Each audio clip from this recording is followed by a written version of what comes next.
বুধবার বারাসাত সাংগঠনিক জেলা বিজেপির উদ্যোগে আয়োজিত হয় নারী সুরক্ষা যাত্রা। এই কর্মসূচির নেতৃত্বে ছিলেন রাজ্যের বিরোধী দলনেতা শুভেন্দু অধিকারী। যাত্রা শেষে বারাসাতের শতদল ময়দানে জনসভা থেকে তৃণমূল নেতা এবং বারাসাত পুরসভার ভাইস চেয়ারম্যান তাপস দাশগুপ্তকে কটাক্ষ করেন শুভেন্দু। তিনি বলেন, যখন কাকলি ঘোষ দস্তিদার, সুনীল মুখার্জি বা বালুবাবুরা তাপস দাশগুপ্তকে কোণঠাসা করেছিলেন, তখন উনি আমার হাত পা ধরতেন। তিনি আরও বলেন,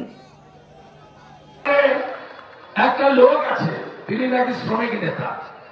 যখন এখানে কাকলি ঘোষ দস্তিদাররা, চেয়ারম্যান সুনীল মুখার্জিরা, বালুবাবুর টিম গর্তে ঢুকিয়ে রেখেছিল তাপস দাশগুপ্তকে, তখন আমার হাত পা ধরত।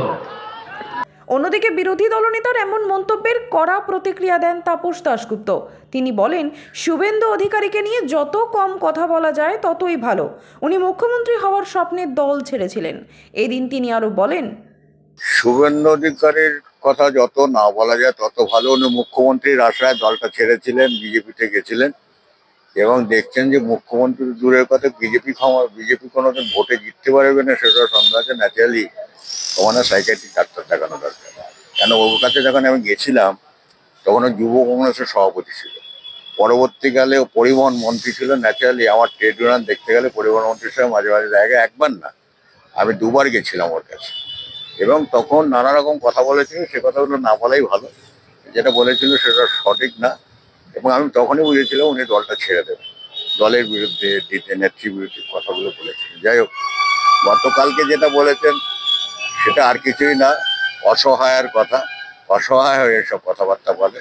কেন আমি তো জেলার সভাপতি, উনি তো রাজ্যের সভাপতি। উনি আমাদের দলে যখন ছিলেন এমপি ছিলেন, আমাদের দলে যখন ছিলেন 3বার মন্ত্রী হয়েছে। ওনাকে মমতা ব্যানার্জি বিভিন্ন দায়িত্ব দিয়েছে।